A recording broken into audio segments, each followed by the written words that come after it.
নমস্কার, আপনারা দেখছেন জিসি নিউজ। একদিকে তাপপ্রবাহের প্রচন্ড ভয়ঙ্কর দৃশ্য এবং অপরদিকে শিয়রে লোকসভা ভোট। জেলার ব্লাড সেন্টারগুলি প্রায় রক্তশূন্য। এই অবস্থায় আজ পারুই থানার চৌমণ্ডলপুর গ্রামে West Bengal voluntary blood donors society এবং Birbhum voluntary blood donors association ও চৌমণ্ডলপুর নবদিশা সংঘের যৌথ উদ্যোগে একটি বাতানুকূল ভ্রাম্যমাণ বাসের মাধ্যমে স্বেচ্ছায় রক্তদান শিবিরের আয়োজন করা হয়েছিল। এই শিবিরে পুরুষ ও মহিলা মিলে প্রায় 40 জন রক্তদাতা স্বেচ্ছায় রক্তদান করেন। সংগ্রহ করা রক্ত জমা করা হয় বোলপুর ব্লাড সেন্টারে।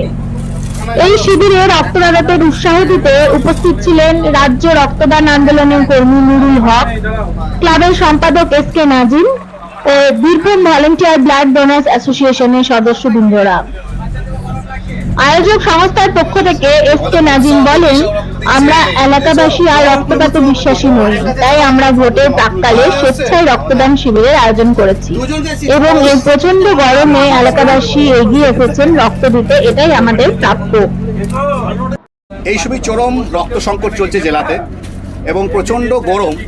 এই গরমের মধ্যে আমাদের রাজ্য সরকারের স্বাস্থ্য দপ্তর থেকে এই যে এসি বাস এসছে, এই এসি বাসের মাধ্যমে আপনার এলাকায় শিবির অনুষ্ঠিত হচ্ছে। এ ব্যাপারে আপনার অভিমত কি? অবশ্যই এত একটা উন্নয়নমূলক কাজ, এত বড় একটা এর মতো আর কি আছে। তাতে যত রকমের যা সহযোগিতা আমরা এখানে করবো, কোনো অসুবিধা নেই। আপনার এখানে দেখলাম দুজন বুথ সভাপতি এখানে রয়েছেন এবং শিবিরে রক্তও দিচ্ছেন। এই এলাকাতে মোটামুটি মানুষজনের কাছে আপনার যথেষ্ট গ্রহণযোগ্যতা আছে। আপনি আগামী দিনে তাদের উদ্দেশ্যে কি বলবেন? তাদের যতটুকু যা করার, আমার যতটুকু সীমিত ক্ষমতার মধ্যে আমি ততটুকু করে যাবো। এই স্বেচ্ছায় রক্তদান আন্দোলনের ব্যাপারে আপনার অভিমত কি? অবশ্যই এই ধরনেরই আরও আপডেট পেতে সঙ্গে থাকুন জিসি নিউজের।